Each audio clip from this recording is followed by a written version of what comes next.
عليكم ورحمه الله وبركاته. بصوا القصه اللي احنا فيها النهارده، هنغير الحنفيه مع بعض. احنا مش بندخل صناعيه البيت.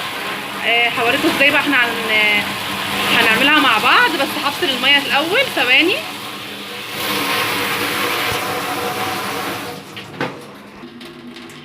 بصوا هنحتاج ايه مع بعض. هنحتاج مفك انجليزي، وهنحتاج القلب ده بدل القلب اللي جوه، والكبشه دي كمان هتتغير لانها مكسوره خلاص، اتكسر فيها القلب. دي مساميرها ودي حاجتها. هنشوف مع بعض دلوقتي هنعمل ايه مع بعض. اول حاجه هنعملها ان احنا هنشيل الكبشه دي كده. انت فصلتي الميه خالص؟ لسه ما فصلتش. انت شيلتي الموتور، ما فصلتيش الميه خالص. هنفك القلب الاول اهو زي ما انتم شايفين كده. القلب بصوا القلب مخروم ازاي، بايظ خالص يعني، اتقطم قطم. هو هنفك ده، بصوا بايظ خالص القلب، بصوا بايظ خالص. هنركب القلب التاني كده زي ما انتم شايفين. بصوا القلب ده كده سليم اهو. هنتك عليه كويس، هنتك عليه كويس بالمفك الانجليزي بتاعنا.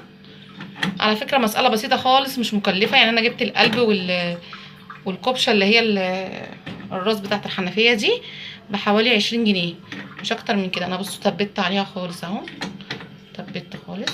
بقفل تاني ثواني عشان يبقى اهو زي ما احنا شايفين ثبت عليها. بعد كده هنرجع بقى نحط الكبشه كده.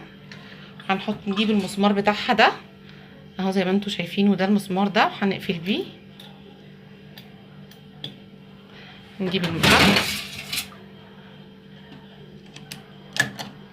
كده، المفك بقى وهنربطه كويس.